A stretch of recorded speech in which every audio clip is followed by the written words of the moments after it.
उत्तराखंड में धामी सरकार युवाओं को बड़े पैमाने पर सरकारी नौकरियां देकर उनके सपने को साकार कर रही है। और इसी कड़ी में मुख्यमंत्री पुष्कर सिंह धामी ने देहरादून में आयोजित समारोह में 142 असिस्टेंट प्रोफेसर्स की नियुक्ति दी है उनको और उनको नियुक्ति पत्र सौंपे हैं।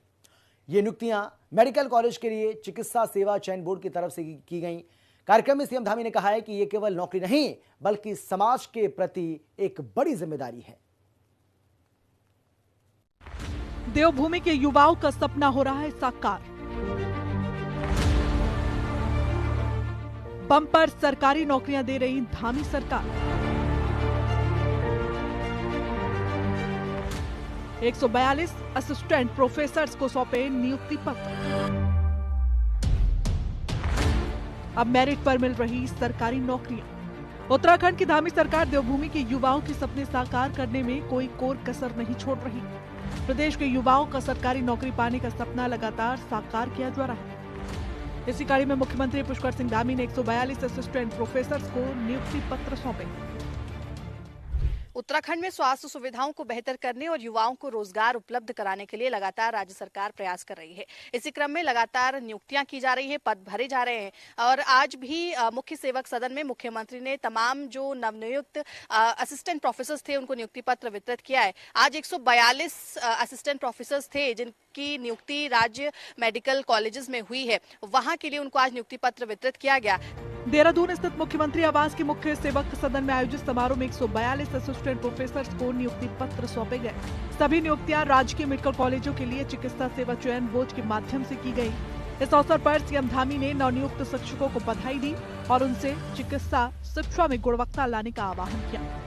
साथियों, आप सभी के कंधों पर न केवल हमारे राज्य की चिकित्सा सेवाओं को सुदृढ़ करने की अहम जिम्मेदारी है, बल्कि भविष्य के जो हमारे आने वाले चिकित्सक हैं उन सभी को शिक्षित करने का, प्रशिक्षित करने का, प्रशिक्षण देने का महत्वपूर्ण दायित्व भी अब आने वाले समय में आपके ऊपर, आपके बाद रहने वाला है।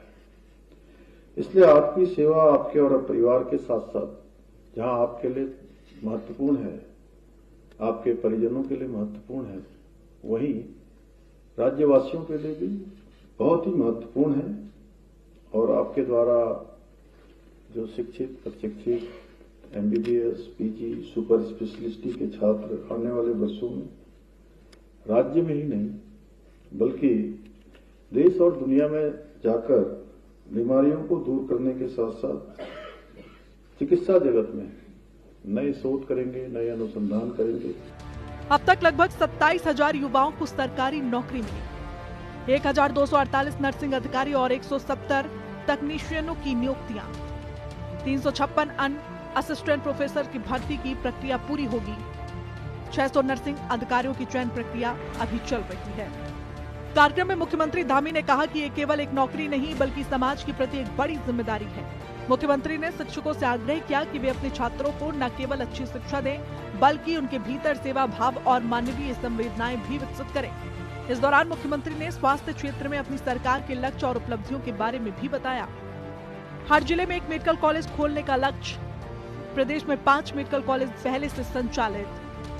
2 मेडिकल कॉलेज का निर्माण कार्य चल रहा है। करीब 61 लाख आयुष्मान कार्ड बनाए जा चुके हैं। प्रदेश के 17 लाख से अधिक मरीजों का हुआ इलाज। 3,300 करोड़ रुपए से ज्यादा का कैशलेस उपचार। हमारा प्रयास है कि राज्य के प्रत्येक नागरिक को अच्छी चिकित्सा सुविधाएं गुणवत्ता के साथ सस्ती दरों पर उपलब्ध हों, उनके लिए कठिनाई उनको चिकित्सा मिलने में न हो। इसी क्रम में हमने आयुष्मान योजना के अंतर्गत करीब अभी तक 61 लाख से अधिक आयुष्मान कार्ड वितरित किए हैं, जिसके माध्यम से प्रदेश के लगभग 17 लाख से अधिक मरीजों को 3,300 करोड़ रुपए से भी अधिक का कैशलेस उपचार का अभी तक लाभ प्राप्त हो चुका है। इसके अलावा हम राज्य के प्रत्येक जिले में एक मेडिकल कॉलेज स्थापित कर रहे हैं, जिससे हमारे सुदूरवर्ती क्षेत्र के लोगों को उनके जिले में ही आधुनिक चिकित्सा सुविधाएं सहज रूप से उपलब्ध हो सके, उनको वहीं पर इलाज मिल सके। भर्ती परीक्षाओं में पारदर्शिता का जिक्र करते हुए मुख्यमंत्री पुष्कर सिंह धामी ने कहा कि पहले सरकारी नौकरियों की भर्तियों में जमकर धांधली होती थी, हर जगह भ्रष्टाचार होता था, लेकिन अब उत्तराखंड में देश का सबसे सख्त नकल विरोधी कानून लागू है।